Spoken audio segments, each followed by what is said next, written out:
Selamat datang di channel Jurnal Target. Baik teman-teman, untuk referensi analisa beberapa pair forex untuk satu minggu ke depan ya, dari tanggal 31 Juli sampai dengan 4 Agustus 2023. Selanjutnya di video kedua ini ada AUD USD. Hati-hati dari segi fundamental, nanti Selasa itu akan ada rilis suku bunga dari Australia.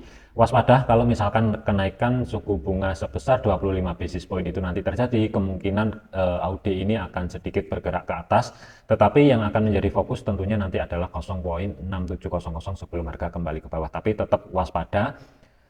Nanti itu kalau misalkan ada press conference-nya itu tetap diperhatikan akankah nanti ada komentar yang hawkish atau tidak. Tapi sementara fokusnya adalah dari kenaikan suku bunganya sebesar 25 basis point itu nanti akan ada atau tidak itu mungkin hari Selasa sekitar jam setengah 12-an waktu Indonesia Barat ya, siang, menjelang siang. Dari segi teknikal, tentunya yang akan menjadi fokus support terbawah itu sementara 0.6550 terlebih dahulu, yang bertumpuk dengan demand untuk saat ini sebagai level support psikologisnya ada di 0.6600 atau di 66 sennya itu sendiri. Resisten 0.6700, kemudian yang kuat itu ada di 0.6800 sebagai resisten kedua. Sebenarnya ini sedikit hati-hati ya, disarankan nanti trade-nya itu mungkin tunggu setelah rilis suku bunga tentunya, tetapi mungkin dari hari Senin itu mungkin akan gerak sedikit ke bawah. Ketika ada rilis suku bunga, kalau misalkan itu nanti dari AUD ada kenaikan 25 basis point, kemungkinan akan naik itu menuju di kisaran 0.6700. Nah, setelah kalau misalkan harga masuk sini nanti tetap waspada. Ini perlu ataupun butuh konfirmasi lanjutan, akankah ke reject kembali dan harga lanjut ke bawah atau justru malah bablas ke atas. Tentunya dari segi AUD akan ada penguatan dari segi tren jangka pendek. Sementara sih kita fokus di teknikal dulu. Sebenarnya ini ada dua skenario ya. Yang pertama adalah skenario pembelian tentunya, tetapi perhatikan aja level area 0.6600 atau batasan terbawah sebagai demand itu ada di 0.6585. Selama demand ini tidak di break ke bawah atau tidak jebol, tinggal tunggu satu kondisi, ada konfirmasi pembalikan arah dan harga tutup di atasnya 0.6600. Kemungkinan trade ini bisa dibuka, tetapi dari segi target itu nggak bisa jauh-jauh. Maksimum itu antara 80 pip sampai dengan 100 pip maksimum ya, tapi jangan dipepet di 0.6700. Nah, nanti di sini kemungkinan ya, kalau misalkan harga tertolak di level area zona supply, nanti baru kita cek lebih lanjut. Kemungkinan referensi sell itu akan terjadi jika harga itu ada reaksi yang ada di sini dan ada konfirmasi pembalikan arah kembali, harga itu tidak mampu tutup di atasnya 0.6700, kemungkinan ini bisa digunakan untuk referensi cari setup sell, tapi dari segi targetnya itu ada di 0.6600 sebagai TP1, maksimum adalah 0.6550 sebagai TP2. Nah, referensi yang pertama tentunya ini sabar dulu, jangan dipaksa untuk entry sell terlebih dahulu, karena ini harga sudah berada di tengah-tengah rawan kalau misalkan ini cari setup sell. Ketika open market itu otomatis stop loss itu harus berada di 0.67400-an, kurang lebih di kisaran area tersebut. Dan ini tidak imbang dengan reward yang didapat, maksimum adalah 0.6600 terlebih dahulu. Mungkin satu kondisi biarin harga ke bawah terlebih dahulu, nanti baru cek akankah ada konfirmasi pembalikan arah dan harga mampu tutup kembali di atasnya 0.6600, baru trade ini bisa dibuka. Tetapi dari segi target perkiraan itu 0.66900 maksimum untuk targetnya sebagai TP1. Kalau misalkan digambar untuk referensi pertama tentunya pembelian, tetapi pastikan terlebih dahulu ada konfirmasi pembalikan arah, baru trade ini bisa dibuka. Abaikan jika zona demand ini jebol atau break ke bawah, otomatis skenario pembelian ini akan tercancel. Dari segi target itu perkiraan ya 0.66900-an, ruang gerak sekitar 70 pip, tapi maksimum adalah 0.6700, ruang gerak sekitar 80 pip. Dari segi stop loss, ruang gerak sekitar 55 pip itu ada di 0.6565, kurang lebih di kisaran area tersebut sampai dengan 65600-an kurang lebih. Kemudian untuk entry itu bisa cari ketika ada penutupan di kisaran 0.6600 di atasnya, atau kira-kira ada di 0.66100 kurang lebih di kisaran area tersebut. Nah, kalau misalkan ini nanti sesuai planning untuk penjualan, itu tunggu kalau misalkan ada konfirmasi pembalikan arah ketika harga ini terjadi ke atas dan reject di 0.6700, ada konfirmasi pembalikan arah. Dari segi time frame yang lebih kecil tentunya kita lihat dari segi H1. Nah, H1 ini sebenarnya ada zona drop, base drop. Selama zona ini nanti utuh, ketika terjadi harga ke atas, Satu kondisi tinggal tunggu pembalikan arah tutup di bawahnya 0,6700 kurang lebih di kisaran area tersebut baru trade ini bisa dibuka. Dari segi target itu TP1 0,6600, TP2 maksimum adalah 0,6550, selisihnya perkiraan sekitar 50 pip.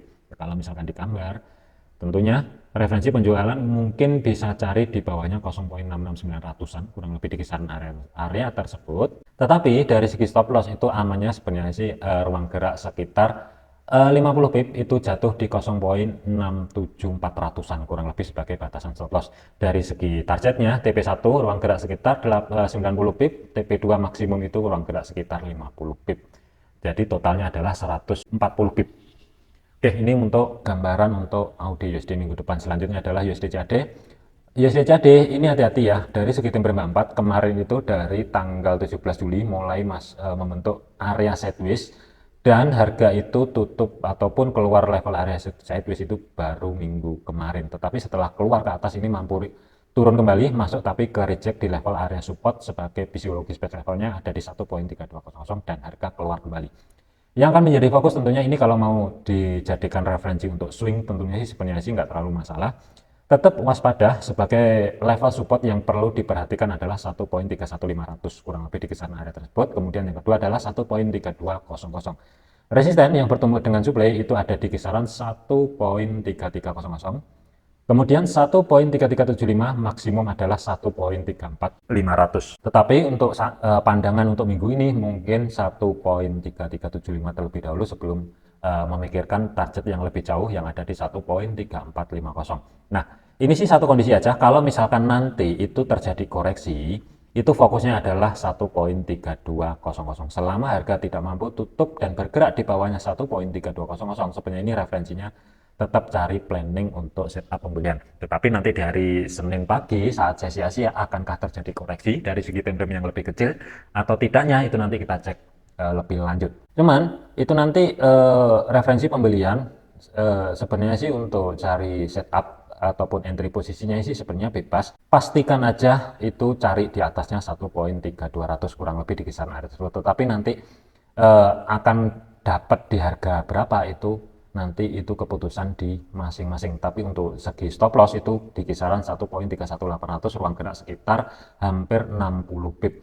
Kemudian untuk TP-nya, TP1 itu ruang gerak sekitar 61 pip, itu ada di 1.3300-an, TP2 maksimum itu di kisaran area 1.3375. Nah ini tinggal tunggu aja dari segi time frame 1, tentunya nanti kita cek lebih lanjut. Di time frame 1 ini ada rally kecil, tetapi dari segi history high yang sebelumnya itu ada di 1.3248 atau 3249 sebenarnya, dan ini masih nempel. Mungkin kalau misalkan dari segi time frame yang lebih kecil ini harga sedikit keseret ke bawah, mungkin ada koreksi kecil. Kalaupun mau diambil pembelian ini tentunya sih sebenarnya nggak masalah. Kalaupun mau langsung entry posisi pembelian itu kurang lebih ya pikirin stop lossnya itu ruang gerak sekitar 70 pip. Jadi ini bebas. Pesannya adalah selama harga nanti batasan kalau misalkan terjadi koreksi dan harga tidak mampu bergerak di bawahnya 1.3200 ini referensi ataupun planning untuk satu minggu ini untuk saya ya, planning saya itu masih tetap cari setup pembelian. Ingat, jadikan referensi keputusan di masing-masing. Target maksimum jangan jauh-jauh di 1.3375. Selanjutnya adalah USD Swiss. USD Swiss ini mungkin yang akan menjadi fokusnya ya, hati-hati di support terendah itu ada di 0.8550 sampai dengan 0.8575, ini batasan untuk support terendah yang terjadi mulai dari tanggal 14, 18, 20 dan 27 Juli 2023. Harga untuk saat ini menempel di level area resisten 0.8700, mungkin yang akan menjadi fokus. Support terdekat berikutnya adalah 0.8625, kurang lebih fokusnya di situ dulu. Kemudian resisten yang bertumpuk dengan supply yang pertama adalah 0.8775, 0.8825 dan maksimum adalah 0.8900. Tentunya kalau misalkan dari segi NFP untuk minggu depan ini positif untuk Amerika, ini mungkin akan tercapai. Tapi ya tetap waspada, potensial terjadi koreksi itu nanti mungkin ada. Tapi fokusnya adalah selama harga tidak mampu bergerak di bawahnya 0.8625 sih referensi masih tetap cari setup pembelian. Sebenarnya ini ada dua skenario tentunya. Kalau misalkan cari planning pembelian, yang pertama adalah tunggu penutupan ataupun konfirmasi yang jelas nanti itu di atasnya 0,8700. Bisa cari di antara 8700 atau 87200 kurang lebih. Planning pembelian itu di situ ya. Perkiraan kita ambil dulu yang 87200, perkiraan di sini. Untuk stop loss itu pakai history low yang terjadi di tanggal 28 Juli itu di kisaran 0,8660 kurang lebih, sedikit di bawahnya kita taruh itu 500, 0,86500 atau 45 sebenarnya sih nggak masalah, ruang gerak sekitar antara 70 sampai dengan 80 pip. Tapi dari segi target TP1 tentunya kita najetin yang ada di supply yang ada di tengah-tengah 0,8825 sebagai TP1-nya, ruang gerak sekitar 105 pip. TP2 maksimum adalah di 0,8900, ruang gerak sekitar 180 pip. Itu untuk yang referensi pertama dengan risiko 70 sampai dengan 80 pip sebagai batasan untuk stop loss. Kemudian skenario yang kedua, kalau misalkan nanti itu tidak ada konfirmasi yang jelas baik dari segi tim Prima 1 ataupun M30, harga tidak mampu lanjut ke atas menuju 0,87200-an kurang lebih ya, tetapi nanti turun sedikit ke bawah. Mungkin nanti bisa dicek dari segi tim Prima 4 itu tunggu di level area 0,8625, sedikit di atasnya level area tersebut. Selama harga tidak mampu bergerak di bawahnya sih tetap referensi pembelian itu ada, tetapi pastikan ada konfirmasi pembalikan arah yang valid. Perkiraan itu entry bisa ada di 0,86300 atau 400-an kurang lebih ya, nanti kalau misalkan harga bergerak ke bawah. Tapi dari segi target untuk TP1 itu berbeda, TP1 ada di 0,8775 dan TP2 maksimum adalah 8825. Kalau misalkan digambar untuk skenario nya, alternatif untuk referensi yang kedua adalah pembelian itu bisa dibuka di kisaran 0,86300-an ya, kurang lebih di sini. 300 atau 400 sebenarnya sih nggak masalah, tetapi dari segi stop loss itu nanti sebenarnya sih bebas. Kalau mau aman itu sebenarnya history low yang di sini yang ada di 0,8550, sedikit di bawahnya bisa taruh di 0,8535, ruang gerak sekitar 100 sampai dengan 105 pip sebenarnya. Tetapi dari segi target TP1 itu 1:1 ya, 135 pip itu ada di 0,8775, maksimum adalah sekitar 185 pip untuk targetnya. Oke, selanjutnya adalah USD JPY. Hati-hati untuk USD JPY, ini sebenarnya sih masih berada di ruang area channel ya. Ini sebenarnya pergerakannya ini kemarin tuh whips atas bawah, sabet atas sabet bawah itu ketika press conference-nya yang berlangsung dari segi BOJ atau Bank Sentral Jepangnya. Tapi ini dari segi harga sih sudah mulai kelihatan normal, tetap waspada karena pergerakannya dari hari Jumat kemarin menuju penutupan di malamnya itu ruang gerak sekitar 300 pip lebih, jadi waspada. Tentunya fokus tetap cari planning pembelian, hati-hati. Kalau misalkan ini ditarik Fibonacci retracement-nya yang ada di tanggal 6 Juli di sini sampai dengan di bawah tanggal 14 Juli, sebenarnya koreksinya ini itu ketika harga ke atas ya itu sudah tertolak di level 618% dari level area VIP. Harga turun ke bawah menuju ke 23,6% level area VIP dan harga tertolak kembali. Lanjut ke atas, posisi saat ini tutup di atasnya 141.00 atau di atasnya level 50% Fibonacci retracement-nya yang diambil dari 6 Juli sampai dengan batasan terendah di 14 Juli kemarin. Tentunya fokusnya itu tetap planningnya adalah pembelian, waspada ya karena ini kelihatannya kecil tapi volatility-nya gede banget. Support 137.25, 139.00 mungkin yang akan menjadi fokusnya terendah sementara di 139.00 terlebih dahulu. Kemudian support yang terdekat saat ini berada di level 140.25, resisten 14225, 14375 dan maksimum teratas itu 146.50. Mungkin fokusnya terlebih dahulu nanti di yang ada di 143.75 sebagai target pertama terlebih dahulu. Potensial terjadi koreksi ya karena ini masih berada di ruang channelnya ini. Akankah nanti itu penutupan H4 saat sesi Asia, penutupan H4 pertama itu break ke atas atau justru malah koreksi ke bawah? Kalau misalkan koreksi ke bawah ini tentunya sih lebih oke lagi. Kalau misalkan planning pembelian itu cari di atasnya 140.25 dengan catatan harga itu tidak mampu tutup di bawahnya 140.25. Hati-hati kalau misalkan harga nanti terjadi koreksi dari segi time frame kecil bergerak ke bawah di bawahnya 140.25, potensial masuk ke demand sebelum harga lanjut ke atas itu tentunya sih ada. Dari segi risiko ini gede banget, waspada planning pembelian tentunya Sementara nanti karena pola lanjutan belum terbentuk, itu mungkin bisa tunggu di 140.500-an kurang lebih ya untuk titik entry posisinya. Tetapi dari segi stop loss waspada karena ini gede banget. Ruang gerak untuk stop loss itu 180 pip di bawahnya demand. Jadi ada di 138.700-an atau 65 kurang lebih di sana area tersebut. Kelihatannya kecil tapi ini gede banget. Kemudian untuk TP-nya, TP1 ruang gerak sekitar 170 pip itu ada di 142.25. TP2 maksimum itu ada di 143.75 untuk minggu ini. Tetapi kalau misalkan mau di hold sampai minggu depan sih sebenarnya nggak masalah. Kalau untuk swing ya, target maksimum itu masih ada di 146.500, itu ruang gerak hampir 600 pip. Tapi ini masih terlalu panjang. Fokusnya adalah antara 14375 sampai dengan 144 terlebih dahulu untuk minggu ini. Karena ini juga ada zona supply, ada dua. 14465 sampai dengan 14357 yang di bawahnya 142.62 sampai dengan 142.10 di kisaran area tersebut untuk level area supply-nya. Nah ini waspada ya, karena ini volatility-nya gede banget, tetap hati-hati, jangan dipaksa untuk planning pembelian ya kalau misalkan ragu-ragu. Soalnya sekali keseret, kalau misalkan ada salah, ini risikonya lumayan gede banget, 180 pip, hati-hati. Sebenarnya ini fleksibel aja, mungkin ya, kalau misalkan nanti harga masih tetap kembali masuk ke dalam channelnya ini, mungkin fokusnya cari pembelian itu di kisaran 139.00 ya, selama demand ini tidak di break ke bawah atau utuh, tinggal tunggu konfirmasi kembali kan arah sih sebenarnya nggak masalah.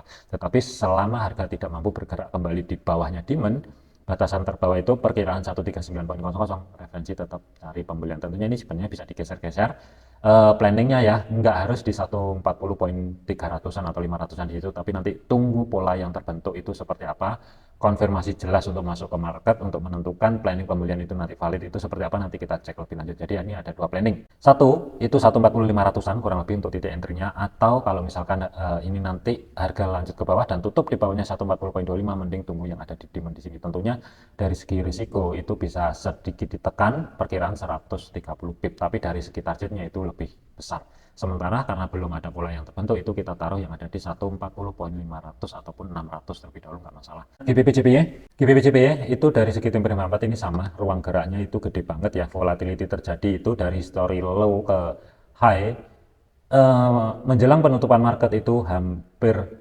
525 pip, ini gede banget, hati-hati. Nah, referensi sebenarnya sih tetap pembelian, tetapi waspada karena dari segi temper 1 ini kelihatan level area drop atau zona supply yang masih belum mampu di break ke atas itu ada di 181.500. Tapi kalau dilihat dari segi temper 4 mungkin ya akan menjadi fokus sementara ya.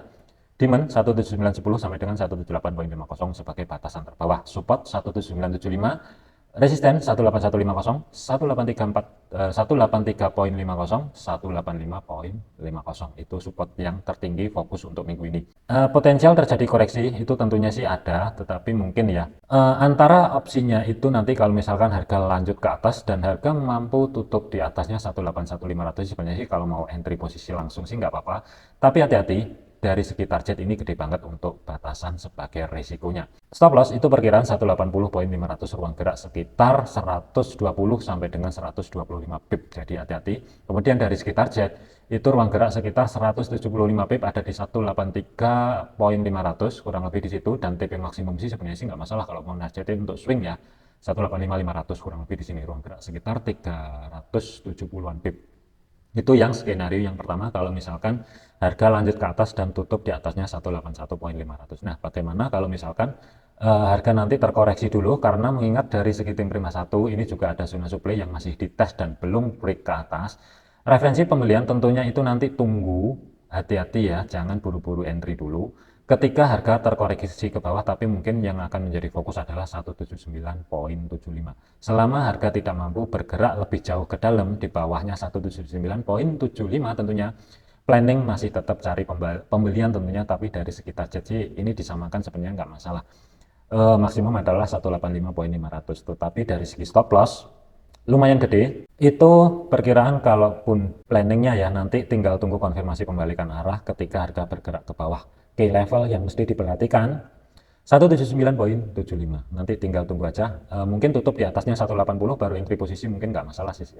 Ruang gerak sih sekitar 25 pip di sini, tapi dari segi risiko itu bisa taruh di kisaran area 179.200, ruang gerak sekitar 90-an pip maksimum ya. Tapi dari segi target itu untuk TP1, TP1 sebenarnya sih ada dua, antara di 182.00 di sini untuk TP1-nya atau di sini di 183.50. Sebenarnya sih ini bebas saja, nanti bisa pilih sendiri tergantung nanti planningnya nanti ataupun pola yang terbentuk di market itu seperti apa, nanti juga kita butuh cek lebih lanjut. Tetapi untuk TP maksimum jangan jauh-jauh di atasnya 185.500, sedikit di bawahnya ini juga sudah signifikan banget, kayaknya sih terlalu tinggi nih kalau untuk planning yang kedua. Terakhir adalah Euro Yen. Euro Yen sih sebenarnya atau Euro Yen crosses ya, untuk minggu yang lalu sih ini pergerakannya sama, volatility-nya mendadak tinggi banget. Mungkin yang akan menjadi fokus itu adalah kita ada di 153.25 terlebih dahulu yang batasan untuk terendahnya.